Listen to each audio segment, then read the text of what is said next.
శాస్త్రాల్లో చెప్పబడ్డాయి. తస్మా శాస్త్ర ప్రమాణంతే కార్య కార్య వ్యవస్థితో జ్ఞాత్వా శాస్త్ర విధానార్థం కర్మకృతం. శాస్త్రాలు అంటే మనకి ఏంటి అని చెప్పారు అంటే వేదాలు. వేదాలేని చతుర్వేదాలు, అలాగే మనకి స్మృతులని, పురాణాలని, రామాయణ, భారత, ఇతిహాసాలు. ఇతిహాసము అంటే జరిగిన కథ, ఇతిహాసము అంటే జరిగిన కథ. ఇవన్నీ కూడా మనం ప్రామాణికంగా తీసుకొని మనం అన్ని చేస్తున్నాం. ఈ శాస్త్రాలు ఏం చెప్తున్నాయంటే ఈ పనులు చేయొచ్చు, ఈ పనులు చేయకూడదు అని చెప్పడం జరిగింది. కాబట్టి ఏది చేయకూడదో తెలుసు మనకి, ఏది చెయ్యాలో కూడా తెలుసు. కానీ ఇంకా మనకు తెలియనటువంటి విషయం చాలా ఉన్నాయి. మనకు అన్నీ తెలుసు అనుకుంటున్నాం కానీ మనకు తెలియనటువంటి చాలా ఉన్నాయి. అవన్నీ వేడి ద్వారా తెలుసుకుంటామంటే ఇవాళ మనం చదువుతున్నటువంటి భగవద్గీత చాలు. ఎందుకంటే మొత్తం అన్నిటి సారాంశం ఇక్కడ ఏవైతే చెప్పాడో వేదాలు కానీ, స్మృతులు కానీ, పురాణాలని అష్టాదశ పురాణాలు, 18 పురాణాలు, రామాయణ, భారత, అందులో వచ్చినటువంటి భాగవతము, ఇవన్నీ కూడా ఇవి అన్ని చదివితే ఎంతో, ఒక భగవద్గీత చదివితే అంటాం. కాబట్టి మనం ఏమి చదవకపోయినా భగవద్గీత కంప్లీట్గా పూర్తిగా చదివి అర్థం చేసుకుంటే ఇవన్నీ చదివినట్టే. కాబట్టి ఇవాళ మనం చదువుతున్నటువంటి శ్లోకాల్లో ఇంతవరకు చదివినాం కదా, భగవద్గీత అంతా చెప్పుకున్నాము.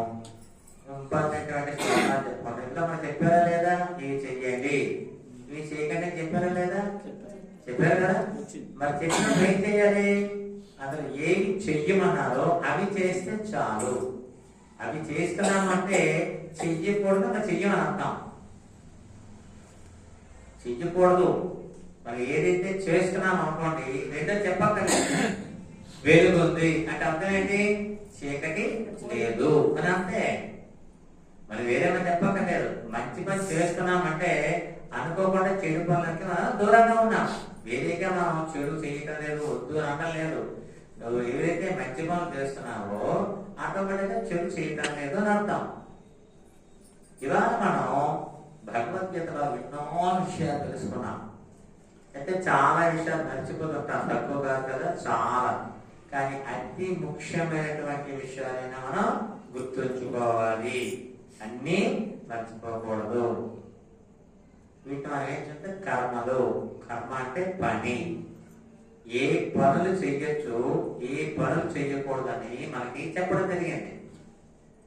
కానీ మనం ఏం చేస్తున్నాం అంటే వింటున్నాం, కానీ విని ఆచరించడానికి ఏమవుతున్నాం, విఫలమవుతున్నాం.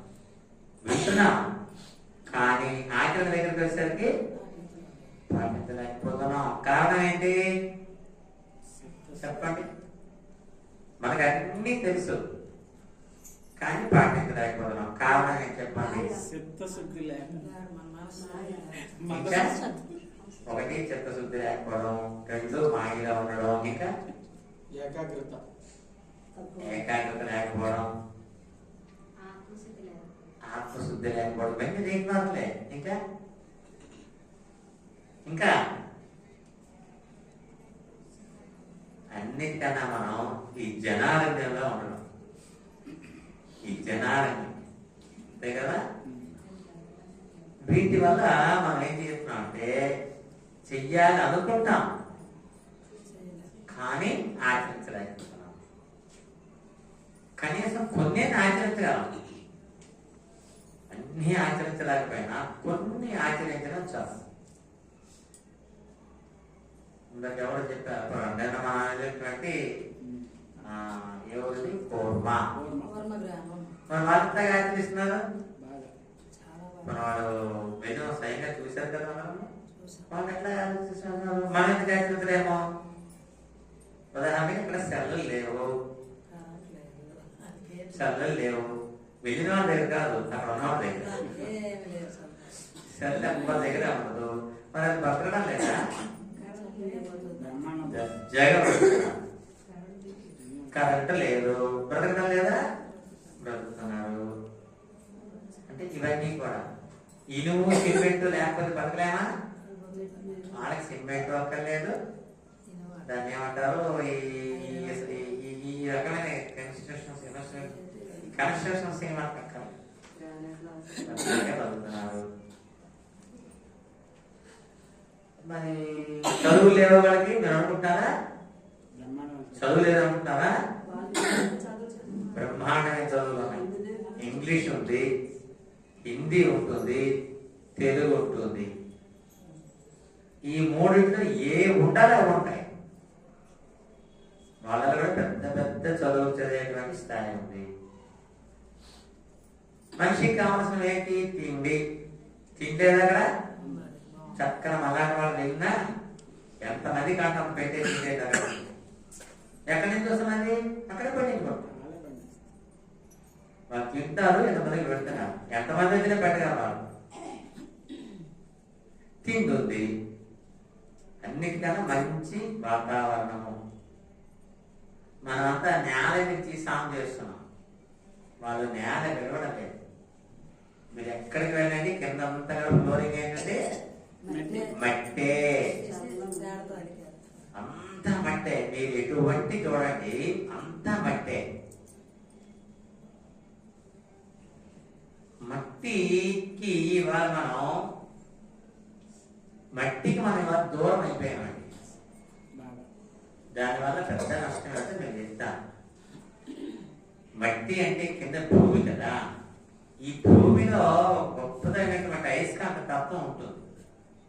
భూమికి అయస్కాంతం ఉన్నది మీకు అలా తెలియదేంటి? ఎంతమంది తెలియదు భూమి అయస్కాంతం అని? తెలియని వాళ్ళు ఎవరున్నారా? ఎలా చెప్తున్నా అయస్కాంతం అని? ఎలా వ్యాఖ్య చేస్తున్నది? ఎవరు పంపుతున్నది? ఎవరు పంపుతున్నారు? న్యూటన్ చక్రం అనుకుంటారు. ఐరిష్ శాస్త్రవేత్త. వాడు పండు మీద కింద పడ్డది. ఎందుకు పడ్డది అన్నాడు. వాడికి ఆలోచన వచ్చింది. అక్కడి నుంచి ప్రారంభమైంది. కాబట్టి రాయి మీద విషయం ఏది విసరండి కింద పడుతుంది. అంటే భూమి పెద్ద అయస్కాంతం కనుక్కున్నాడు. అయితే ఆ అయస్కాంత తత్వానికి మనం దూరం అయిపోయాం. ఎందుకు? ఫ్లో వేసేస్తున్నాం, పూర్తిగా ఇదైపోతున్నాము. వాటి మధ్య ఒక వీలు తెలిసింది అంతా. మన శరీరంలో ఉన్నటువంటి కణాలన్నీ బాగా పనిచేయాలంటే అయస్కాంత తత్వం బాగా ఉండాలండి. కానీ అవి మనకు దూరం అయిపోతున్నాయి. ఆ భూమి ఉన్నటువంటి అయస్కాంత తత్వం ఏది లాగేస్తున్నామంటే మనకు వేసే మీదంతా కూడా అయి ఉన్నాయి కదా, ఈ అయ్యి లాగేస్తున్నాం. భూమికి ఇంటికి అవసరమైనటువంటి తత్వం అది మనకి దూరం అయిపోతున్నాం. దీనికి దానికి మధ్య మనం అయిపోతాం. వాళ్ళతో పక్కా మట్టి అంటే వాళ్ళ శరీరాలకు కావాల్సిన ఆరోగ్యము అంత బాగుండడానికి కారణం ఏంటంటే అది చక్కనైన గాలి ఉంది. అలాగే ఎరువులు చెందినటువంటి వీటివి కావు. స్వచ్ఛమైనటువంటి పంట, ఆహారము. అక్కడక్కడ గొర్రె మేక ఇవి కనిపించవు. కనిపించిన వాళ్ళ కోసం కాదు, చుట్టూ అనుకోండి అవి ఏవి ఉండవు. మనిషి అంత స్వచ్ఛంగా బ్రతకడానికి అంతగా మీకేం కావాలి? మనకేమైపోయింది అంటే వాటన్నిటికీ వ్యతిరేకంగా ఉన్నాయి. వాళ్ళు ప్రతిదానికి వ్యతిరేకం అయిపోయింది. కానీ చెయ్యాలంటే చేయలేమా? కొన్నైనా చేయలేమా? చెయ్యగలము. చెయ్యాలి అంటే ఇప్పుడు మీరు ఎవరైతే చెప్పారో సమాధానాలు, ఒకటి మనస్సు,